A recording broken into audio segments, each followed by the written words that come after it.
ನಮಸ್ಕಾರ, ನ್ಯೂಸ್ 26ಗೆ ಸ್ವಾಗತ. ಬಿಜೆಪಿ ಪಕ್ಷದ ಅಭ್ಯರ್ಥಿ ರಾಜು ಗೌಡ ಪ್ರಚಾರಕ್ಕೆ ಚಾಲನೆ. ಗಡ್ಡಿ ಗೆದ್ದಮ್ಮ ದೇವರಿಗೆ ಪೂಜೆ ಸಲ್ಲಿಸಿ ಪ್ರಚಾರಕ್ಕೆ ಚಾಲನೆ ನೀಡಿದ ರಾಜು ಗೌಡ. ಸುರಪುರ ಮತಕ್ಷೇತ್ರದ ವಿಧಾನಸಭೆಯ ಉಪಚುನಾವಣೆಯ ಬಿಜೆಪಿ ಅಭ್ಯರ್ಥಿ ರಾಜು ಗೌಡ ಅವರ ಬಿರುಸಿನ ಪ್ರಚಾರ.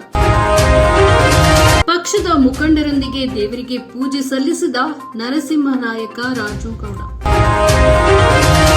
ಯಾದಗಿರಿ ಜಿಲ್ಲೆಯ ಸುರಪುರ ಮತಕ್ಷೇತ್ರದ ವಿಧಾನಸಭೆಯ ಉಪಚುನಾವಣೆ 2024 ಮೇ 7ರಂದು ನಡೆಯಲಿರುವ ರಾಯಚೂರು ಲೋಕಸಭಾ ಚುನಾವಣೆ ಹಾಗೂ ಸುರಪುರ ವಿಧಾನಸಭಾ ಉಪಚುನಾವಣೆ ಪ್ರಯುಕ್ತ ಇಂದು ಸುರಪುರದ ವಿಧಾನಸಭಾ ಕ್ಷೇತ್ರದ ಬಿಜೆಪಿ ಪಕ್ಷದ ಅಭ್ಯರ್ಥಿಯಾದ ನರಸಿಂಹ ನಾಯಕ ರಾಜುಗೌಡ ಅವರು ದೇವರಗಡ್ಡಿ ಗ್ರಾಮದ ಆರಾಧ್ಯ ದೇವರಾದ ಶ್ರೀ ಗಡ್ಡಿ ಗೆದ್ದಮ್ಮ ದೇವಿ ದೇವಸ್ಥಾನಕ್ಕೆ ತೆರಳಿ ವಿಶೇಷ ಪೂಜೆಯನ್ನ ಸಲ್ಲಿಸಿ ದೇವಿಯ ಆಶೀರ್ವಾದವನ್ನು ಪಡೆದರು.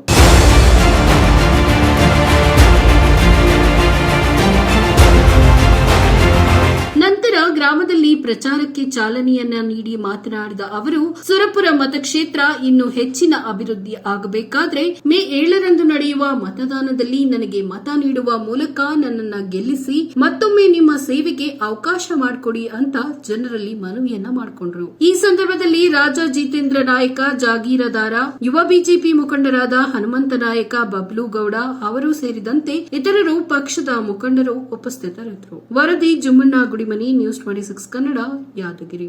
ಇದಾಗಿತ್ತು ಲೇಟೆಸ್ಟ್ ಅಪ್ಡೇಟ್ಸ್. ಇನ್ನಷ್ಟು ಸುದ್ದಿಗಾಗಿ ನೋಡ್ತಾ ಇರಿ ನ್ಯೂಸ್ 26 ಕನ್ನಡ. ನಾವು ನಿಮ್ಮೊಂದಿಗೆ.